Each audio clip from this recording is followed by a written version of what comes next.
Bom dia, boa tarde, boa noite. Sejam todos muito bem-vindos ao canal Regras de Origem em Pauta. Muito bem, hoje nós vamos falar sobre um tema recorrente, acumulação de origem. Eu sei, já temos aqui no canal vídeos gravados sobre esse tema. Na ocasião, tratamos especificamente do acordo que celebramos com a EFTA para explicar a acumulação estendida. Contudo, é recorrente a seguinte dúvida. Exemplo, trago um componente, né? Trago, por exemplo, motor de geladeira do México. Incorporo esse motor de geladeira em uma geladeira no Brasil e exporto essa geladeira para a Argentina. Posso considerar esse motor mexicano como brasileiro no cálculo da geladeira que será exportada da Argentina? Muito bem. Antes de nós respondermos essa questão, que é recorrente, eu quero relembrar com vocês. Vocês podem ver o vídeo anterior, não é, que trata de acumulação para um entendimento bastante didático, mas eu quero relembrar, em linhas gerais, do que se refere à acumulação de origem. Para isso, vou compartilhar minha tela, especificamente aqui a nossa pasta de trabalho, e nós temos, então, na acumulação, eu vou usar o exemplo dado, o motor mexicano incorporado em uma geladeira no Brasil, que será exportada, essa geladeira, para a Argentina. Tá? Muito bem. Ou seja, para que haja a acumulação de origem, eu tenho um insumo utilizado em um produto exportado. Tá bom? Ótimo. No caso concreto, essa é a chave. No caso concreto, para saber se a acumulação é possível, eu sempre tenho que considerar essa relação. A relação do acordo do fornecedor do produto final com o comprador. Não entendi, Thales. Explico. A relação motor-geladeira, tá? Essa relação, no caso concreto, ela é regulada pelo ACE 53 ou a PTR 04, que são os acordos comerciais que nós temos com o México, tá? Esses acordos comerciais regulam a importação que o Brasil fará de componentes mexicanos. Tá bem? Muito bem. Mas veja que a relação entre Brasil e Argentina não vai se subordinar ao ACE 53 ou à PTR 04. Essa relação Brasil e Argentina, ela ficará a cargo do ACE 18 ou do automotivo, ACE 14. Então, como o nosso produto do exemplo é uma geladeira, portanto não é setor automotivo, eu vou avaliar especificamente a regra do ACE 18. A pergunta então é: o ACE 18 permite a acumulação de materiais mexicanos? E a resposta é não. Então, em nenhum caso, pelo ACE 18, este produto geladeira poderá ter acumulado o motor mexicano. Em nenhum caso, Thales. Em nenhum caso, porque o AC18 não autoriza. Tá? Muito bem. Thales, só que também eu posso exportar para a Argentina pelo APTR 04? Pode. Muito bem. Você pode exportar para a Argentina pelo APTR 04. Thales, mas por que eu vou exportar para a Argentina pelo APTR 04? Se a preferência do APTR 04 é inferior à do ACE 18, à do Mercosul. Uma das explicações possíveis é que, vamos perguntar, o APTR 04 permite a acumulação de materiais mexicanos? Sim, permite. Por quê? Porque a Argentina, Brasil e México são parte do APTR 04. Então, por exemplo, você pode optar por utilizar o APTR 04, considerando que sem a utilização desse acordo você não cumpre origem. Ora, é melhor ter uma redução do imposto. O ideal é que não pague imposto de importação, obviamente, o que derivaria do ACE 18, do Mercosul. Mas, ora, se eu não consigo cumprir a regra do ACE 18, é melhor ter uma redução do que ter que pagar a alíquota cheia. E, portanto, eu tenho um incentivo econômico para utilizar o APTR-04.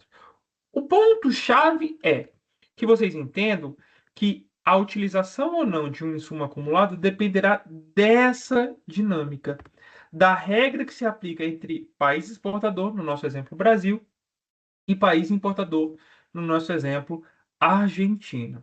Tá bem, pessoal? Muito bem. Dito isso, tendo esclarecido esse ponto que sempre surge como dúvida, né, das empresas, das entidades emissoras, eu quero destacar com vocês um caminho muito interessante que nós temos no site do MDIC, Ministério do Desenvolvimento, Indústria, Comércio e Serviços. No site do Ministério, nós temos aqui à disposição do público um, um elemento, tá? Um caminho referente às regras, às dúvidas constantes, frequentes sobre regras de origem. Então, ao clicar nessa opção, vocês poderão ter acesso aqui. Deixa eu abrir para vocês. Vocês poderão ter acesso a todas as questões que são apresentadas à CGRO e as respectivas respostas. Então, vamos ler a primeira pergunta que eu trouxe agora para vocês.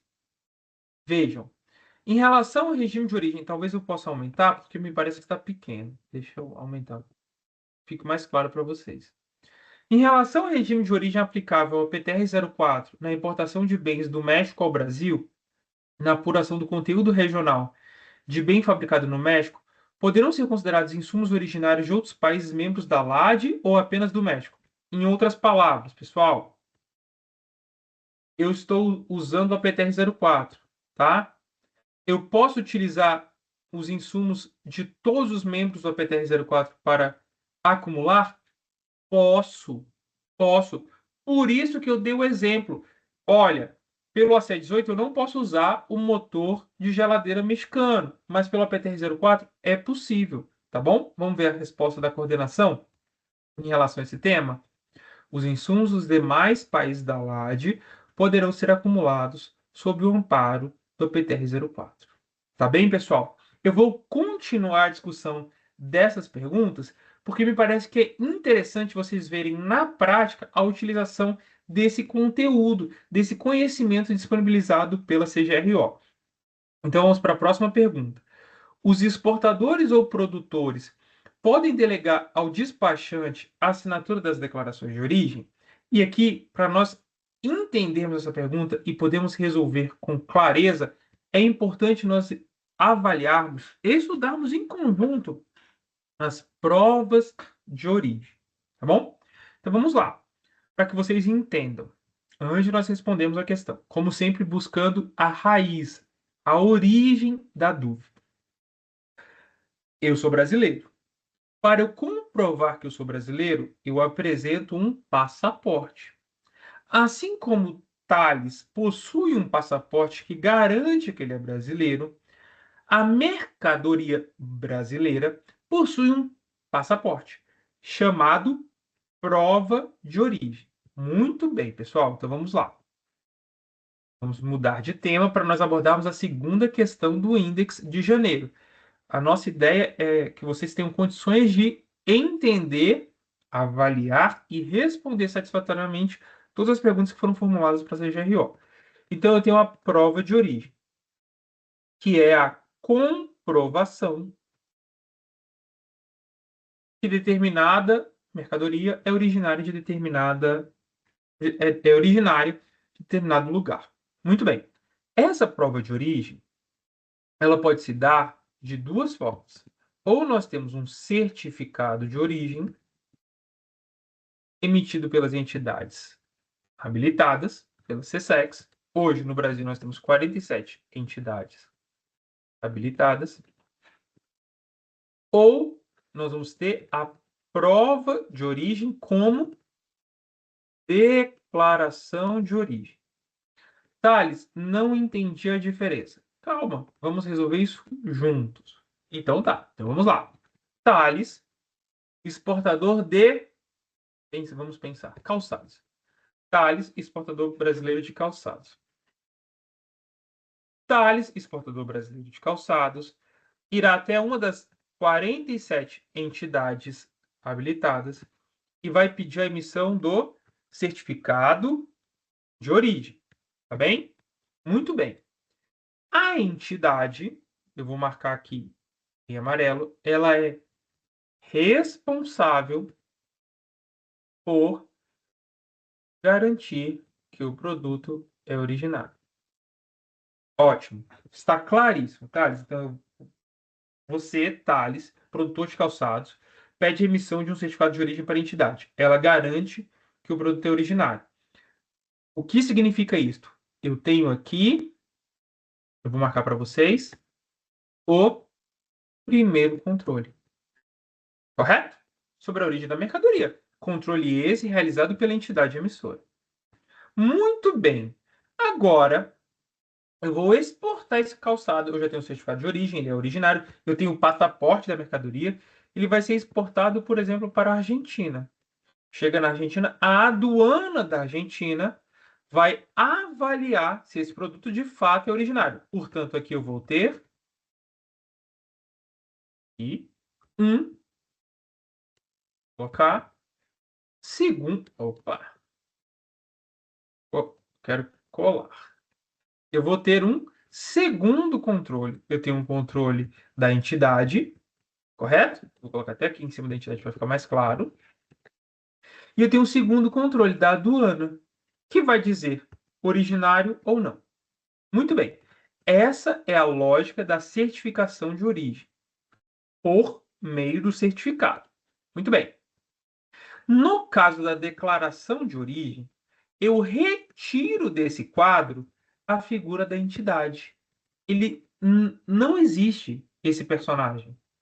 Esse quadro vai ser resolvido no controle direto da aduana do país de importação. Então, eu não tenho um duplo controle. Eu tenho um controle da aduana do país de importação. Thales, no mundo, qual é a dinâmica mais recorrente? Esta. As economias mais desenvolvidas, cito União Europeia, Estados Unidos, os países asiáticos, Coreia do Sul, Japão, utilizam como referência a autocertificação. Portanto, aqui nós temos a autocertificação, na qual o próprio operador determina que seu produto é originário. Thales, mas por que os países migraram para esse modelo se aqui eu tenho um duplo controle? Porque nós melhoramos a nossa gestão de risco, de forma que eu não preciso que um terceiro participe. Além do que, ora, eu, importador, confio na minha gestão de risco. Enquanto que a minha confiança com os interesses do país exportador são relativizadas, naturalmente. Eu confio no trabalho que eu executo. Ou seja, os países perceberam que com uma gestão eficaz de risco, eu já não precisava desse controle adicional, que encarece o comércio exterior. Então, há então um elemento aqui de facilitação de comércio. Por isso que as maiores economias internacionais migraram para este modelo. Tá bom, pessoal? Com base nisso, a gente pode voltar à pergunta para concluirmos o vídeo de hoje. Então, os exportadores ou produtores podem delegar ao despachante a assinatura, ou seja, garantir que o produto é originário, a autocertificação? Vamos ver a resposta? O despachante, sim, pode assinar, desde que ele tenha a representação, naturalmente, para tanto. Muito bem, espero que tenha ficado claro para vocês a questão da acumulação de origem, o entendimento que a relação que deve ser considerada é a relação do provedor do produto final, no nosso exemplo geladeira, com o importador, e também espero que tenha ficado claro as possibilidades de comprovar a origem da mercadoria, seja por certificado, seja por declaração. Seria o nosso passaporte. Tá bem? Muitíssimo obrigado, sempre um prazer. Nos vemos.